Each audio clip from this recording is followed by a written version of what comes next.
those moments that not only comes around every 3, 4, 5 generations.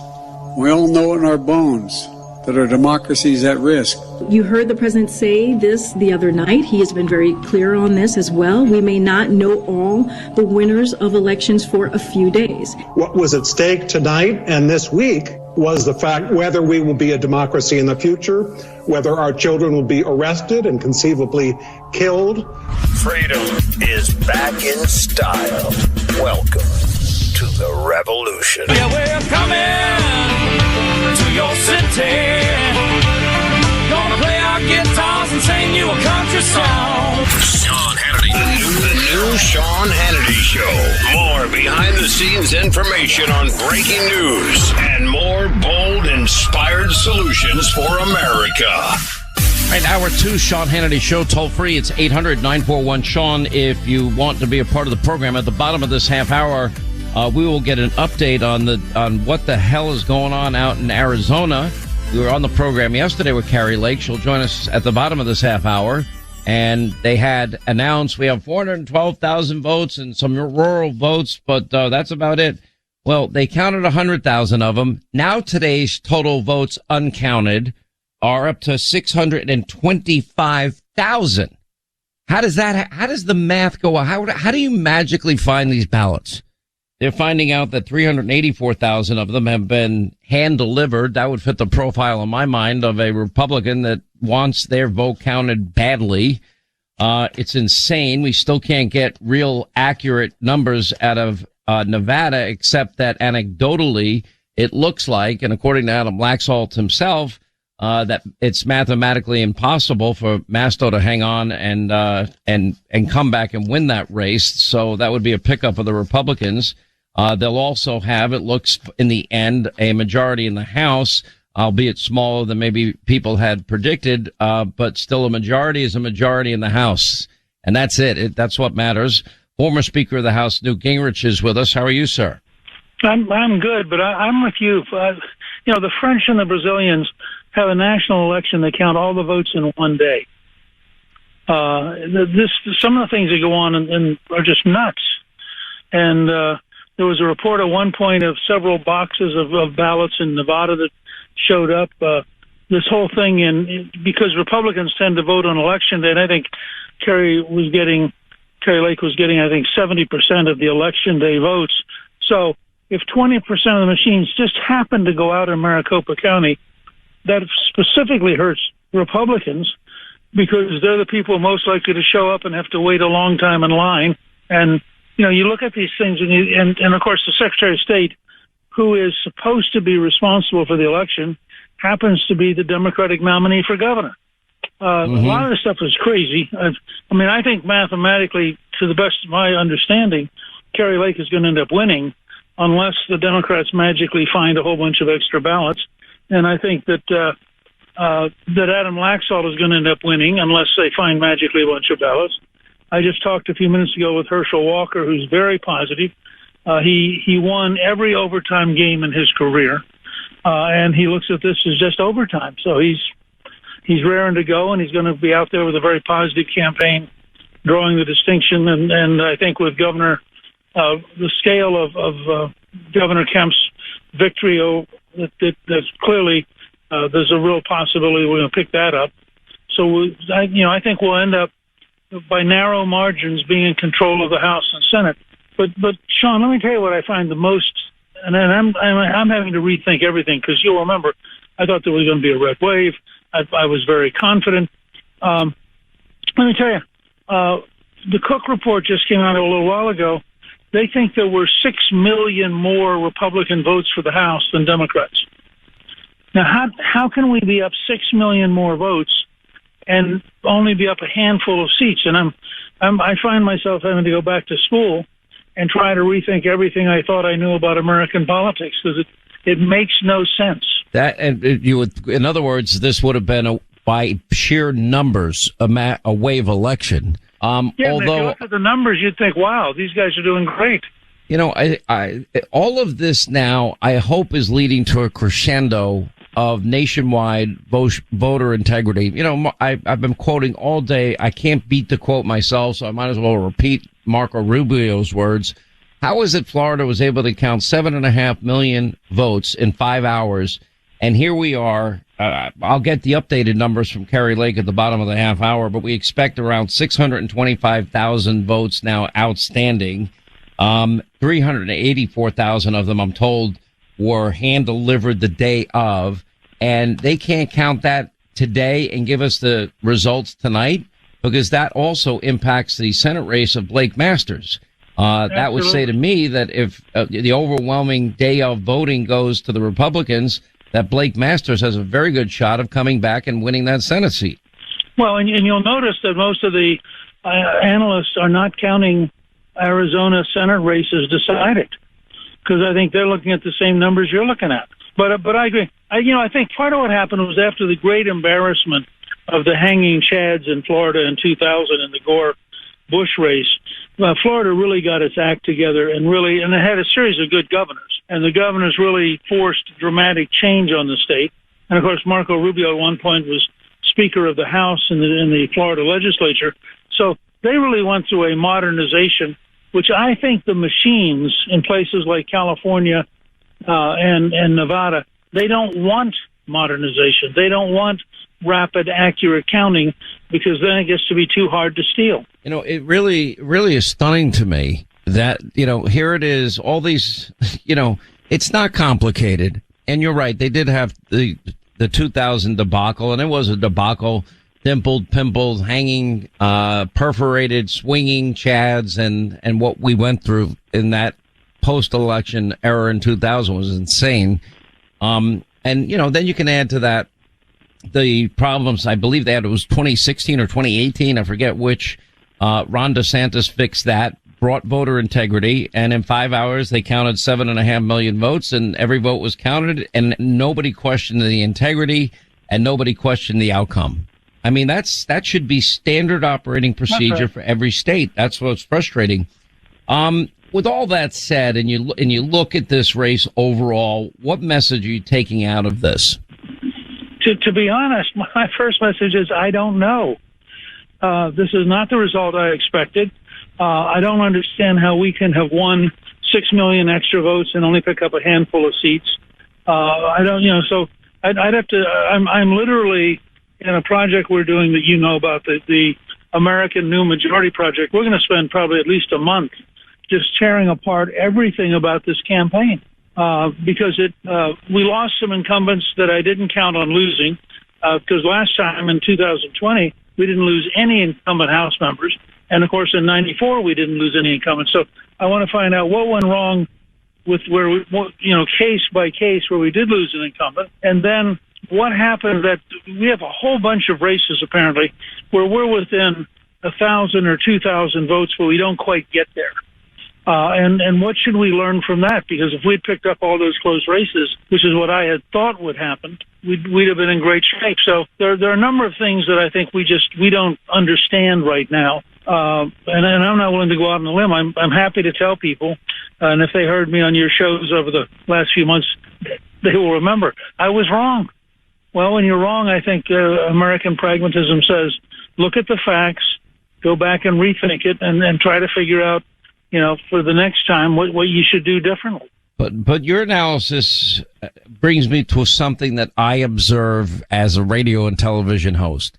And especially when you have people that are outside the arena of politics and they enter this arena, many times they're just not fully prepared for it. Now, there were some amazing exceptions this year. I know Tudor Dixon did make it over the finish line.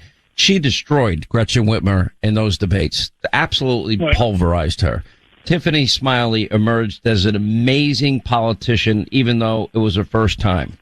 I watched the debate with General Bolduc. Now, look at this guy's record. He has 10 tours of duty, 2 Purple Hearts, 5 Medals of Valor, but he wasn't a seasoned politician. When I interview some of the candidates and I listen to them, they just don't have a polished, well thought out response for a lot of questions. And I'm talking about layup questions. I'm not talking about 3-pointers.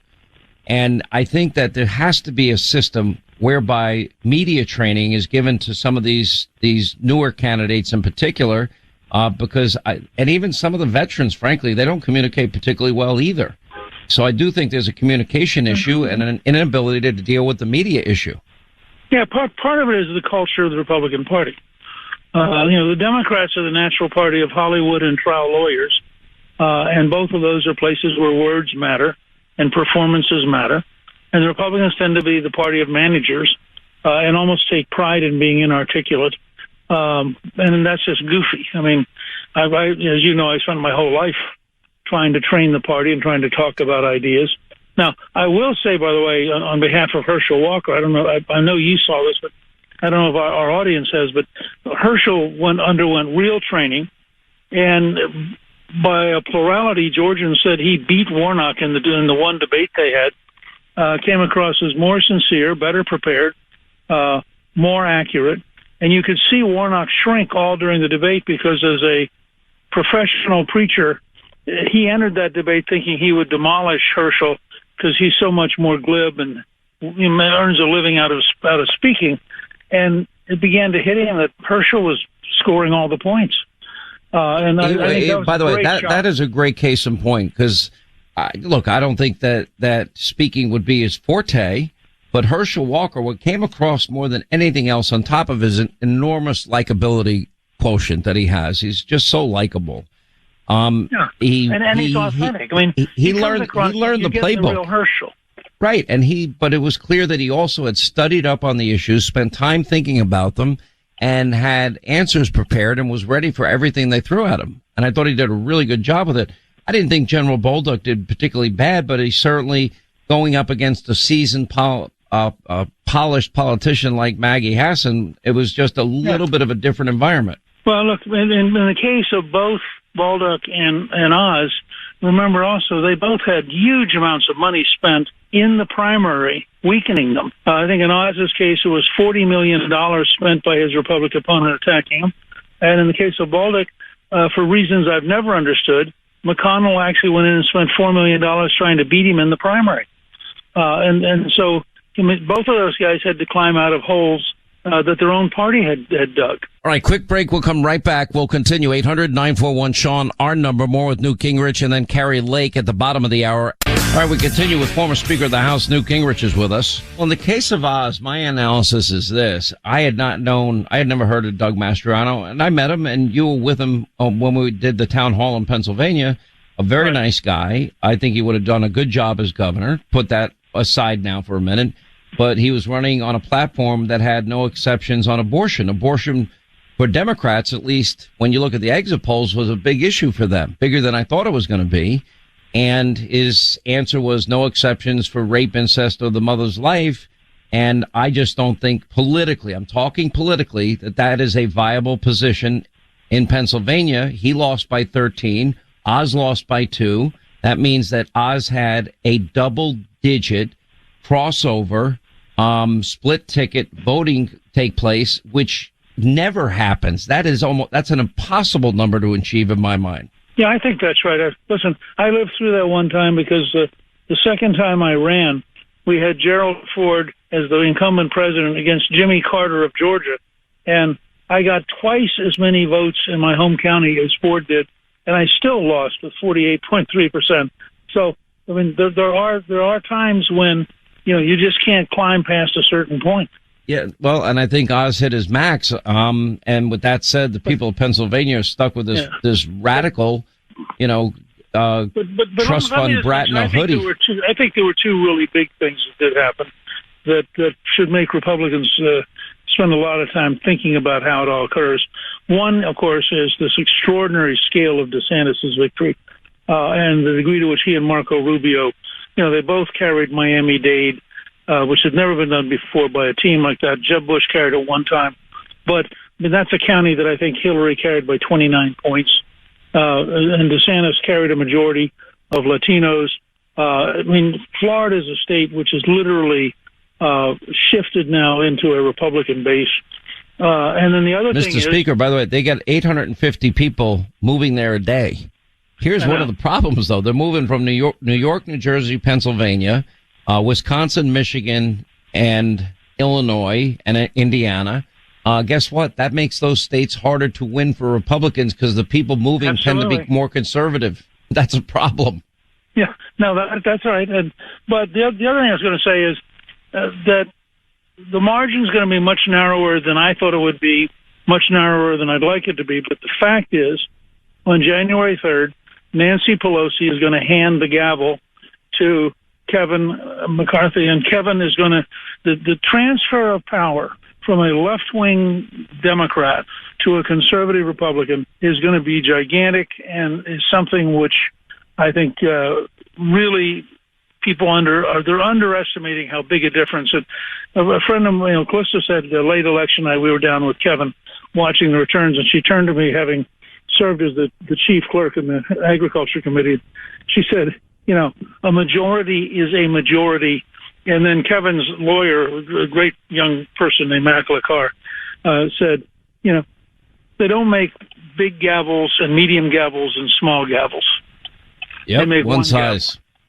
And that it's one funny. gavel transfers power. There's a saying in tennis, win is a win. And there's another saying that says, winning ugly. You don't have your A game, you win with your C game. You figure it out. Mr. Speaker, great to have you. Appreciate you being with us. We continue to watch the ballots come in, and we'll let you know the results as we get them. 800-941-SEAN, our number. Carrie Lake will update us on this disaster that is Arizona vote counting when we come back. Holding them accountable. Sean gets the answers no one else does. America deserves to know the truth about Congress. All right, 25 now till the top of the hour. Toll free. It is 800-941-SEAN if you want to be a part of the program. We've been watching, witnessing, and have been extraordinarily frustrated by what has been going on out in the great state of Arizona. It is so yesterday we have this Maricopa official come out there and say we have 412,000 votes remaining. It ends up by the end of the day, the number's somewhere around 600,000 plus. Anyway, it's very hard to keep up with this. It is beyond frustrating. It is unfair to the people of Arizona. It's unfair to the rest of the country. And we're not expecting results, in their words, for days and days and days. Marco Rubio tweets out, how is it we can count 7.5 million votes in 5 hours and they can't count the votes in days and days and days? I don't know what the vote tally will finally be, but a couple of million. Certainly not 7.5 million votes. It is a disgrace and an embarrassment, and all it does is breed distrust, a lack of belief and integrity, and no confidence sometimes in election results. 47 states did this, and then we're back to the 2 states that are always there. It's unreal. Carrie Lake is with us, a Republican gubernatorial candidate. The last I saw you were right neck and neck, but I don't know where we are at this exact moment. Well, I got some good new numbers this morning, and it looks like there are more than, I would say about 625,000 votes to be counted. And a good majority of them, 384,000, were the mail-in ballots that people brought to the polls on Election Day. These are people who generally didn't trust the drop boxes or the mailbox, and they wanted to carry it in and look eye to eye and hand it over. Those are going to go our way in a big, big way. And so the votes that have been counted, we're pretty much neck and neck, and this is going to pull us over, way over. We think we're going to win on the conservative side, 60% of those votes, maybe more than 80%. The issue, though, and you just said it, is why are we waiting so long? Why do we have this system in place? And I'll tell you why. Because in 2020, when we had issues, you couldn't talk about it. You were shamed if you said, wait a minute, let's fix this. This is ridiculous. And so we had the same problems in the primary, August 2nd. Now we're having them again. We have to stop. We have to okay people to speak about what's wrong with our election systems so we can repair what's wrong and fix it going forward. And we will do that, Sean. I'm going to win. I have 100% faith and confidence that I will win. And one of our top things to do starting the first day in office is going to be restore faith, honesty, and transparency in our elections in Arizona. I'm tired of being the laughing stock over our elections. Well, it's not the people of Arizona. Let's be very clear. Katie Hobbs, your opponent in this gubernatorial race, is the Secretary of State, and she's in charge of all this. It's a disgrace she didn't recuse herself as recommended by prior secretaries of state. Now, I want everybody to really understand this, Carrie. This is important. Is yesterday you come on this program after Maricopa County officials say we have 412,000 votes. Then we're back up to last night. They counted 25,000 of them. And you're saying that as of today, we now have 625,000 votes that they just magically appeared? I mean, how do we keep adding hundreds of thousands of votes to the vote count of not counted? These are all votes that are going to need extra attention because we have so many mail-in ballots out there. These are the mail-in ballots that were dropped off on Election Day. Like I said, there's roughly 85,000 of those. Then we have the drawer 3, as they're calling it. Remember, more than a third of our polling places had problems with the electronic tabulators. So people in some of those places were told, just cast your ballot and set it in this drawer 3.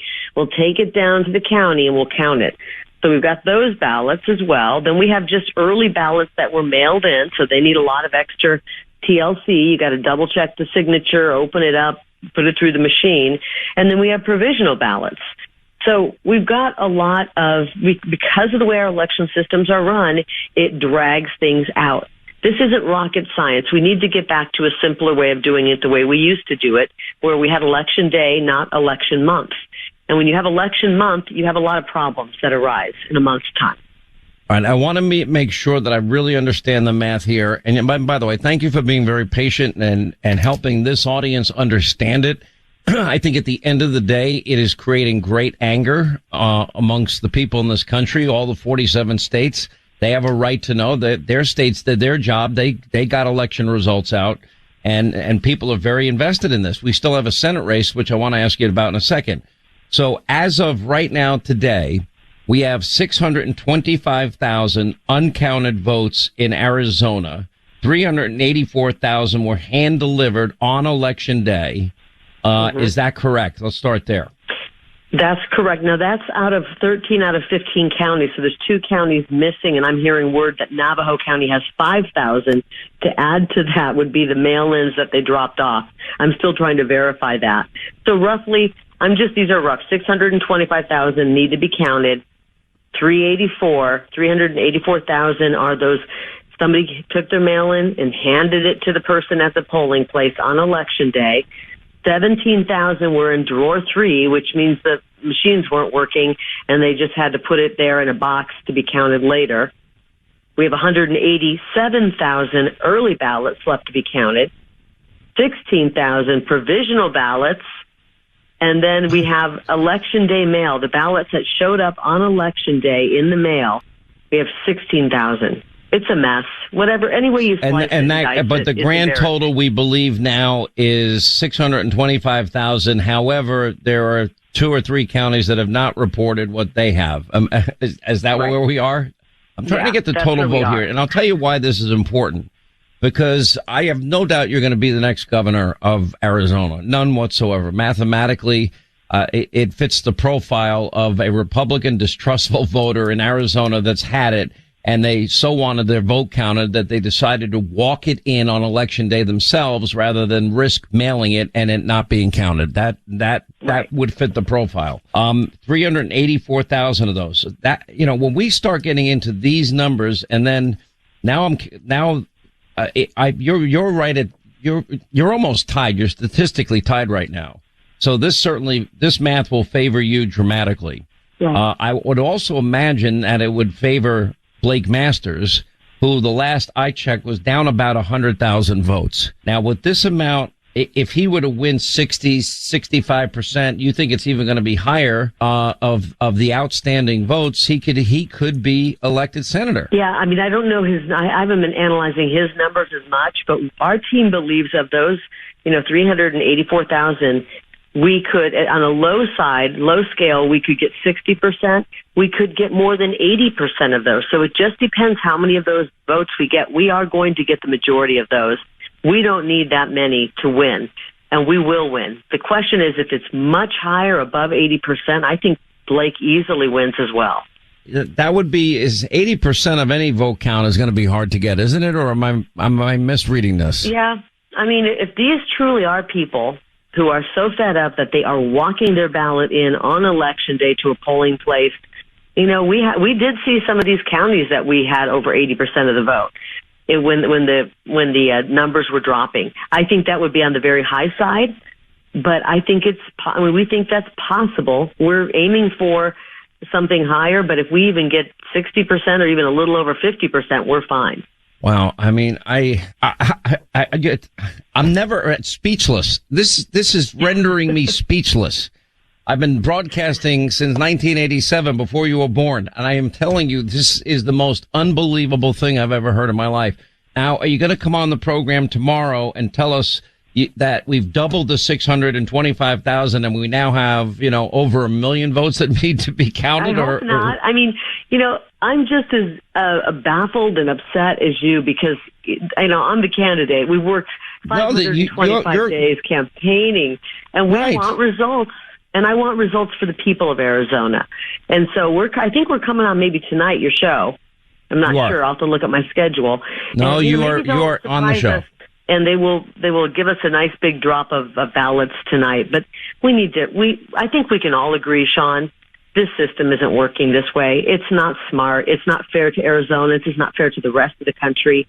And we can fix it. And I am vowing that we will get to work on day one, starting to fix this problem and do so quickly so that we have no more elections where the whole world is watching Arizona going, what the heck's wrong with them? It started out as a joke. And when you came on with us on Tuesday, it is now Thursday. When you came on Tuesday and you had to leave your voting precinct and vote in another voting precinct because 20%, we were told at the time, of the tabulators. Now, were there any voters disenfranchised in this process? I know there's a lawsuit there had to be. There had to be. I mean, right away, the very start of it, 70 of our 200 polling places had issues where the tabulators weren't working. People were walking out of line saying, I don't have time for this. I've got to get myself to work, or I got to get my kids to school, or I'm going to go try to find another place to vote. That's why we noticed it was happening in a lot of the conservative areas. That's what we were noticing where all the lines and issues were. So we went to the most liberal part of town and we voted, and we had no problems at all. Quick break. We'll come back. Final moments with Kari Lake. She'll join us on Hannity tonight at 9. You cannot make this up. All of a sudden, the additional votes magically appearing 2 days after Election Day. And we have more votes, a third more votes that remain to be counted than we had yesterday when we reported it on the show. My preference, I want to be very clear, would be same day voting, national holiday. You can have absentee votes if you're sick, elderly, infirmed, or you're going to be out of town or out of state. You won't be able to vote that day. Otherwise, everybody votes same day. And you have partisan observers watching the voting and watching the counting, and you give the results at the end of the night. If it's close, count them again. Really close, count them again after that. All right, Kari Lake is updating us on the newly discovered votes out in the great state of Arizona that they've had today. I know you've been taking a lot of time to keep this audience informed. We're on 700 stations around the country now, and people, I am telling you, the feedback, the anger is palpable. We appreciate you updating us. Thank you for, staying on top of it. I'm sorry that this is going on for the people of Arizona, and I know you're going to fix it as governor, and I hope Blake Masters wins that seat as well. Thank you so much for being with us. Thanks, Sean. We'll get an update on Hannity, 9 Eastern on Fox. It's unreal. I cannot believe it. I woke up to a call, Linda, this morning about Nevada. Oh, they found votes. I said, what do you mean they found votes? What does that mean, you found votes? How do you find votes? And here's the thing. Everybody who is watching this is saying the same thing. You look at states like Texas, one of the largest states in the nation. You look at Florida, which has an influx of people, and the populace has grown overwhelmingly in the past 2 years. And they did it. And you know why they did it? Because they didn't have ballot harvesting. They didn't have mail-in votes. They had people show up on election day and cast their ballot. And when there was a problem, they had an election official come over, look at the machine, handle the business, get it done, and then the vote was counted. There was nothing weird or problematic. There weren't toner problems. printer problems, ballot supply issues, submission issues. You're giving me a headache. Do you know how angry I'm now getting about all this? You know, Marco Rubio said it best. How is it Florida can count 7.5 million votes in 5 hours? And here they've got 625,000 votes now. Yesterday we were only at 412,000 and maybe a few stragglers out in some of the rural counties in Arizona. And then they counted 100,000 plus last night. Those results got dumped in. And yet we have this morning 625,000. Now, you don't need to be an MIT graduate or a Harvard Business School graduate to be able to give how many votes are outstanding. Now, it turned out that initially, we had this idea that, wow, this may be insane. The number of votes that they may have found. Anyway, we think we have the numbers straightened out as it relates to Nevada. The good news is, according to all the experts and analysis and people that I've talked to on the ground there, they have told me mathematically that for Masto, they think it is mathematically impossible, for her to come back and pick up enough votes to win, based on the fact that these are same day votes. And like every other state, Nevada is the same as Arizona, is the same as every other state. Republicans tend to vote day of and Democrats vote early.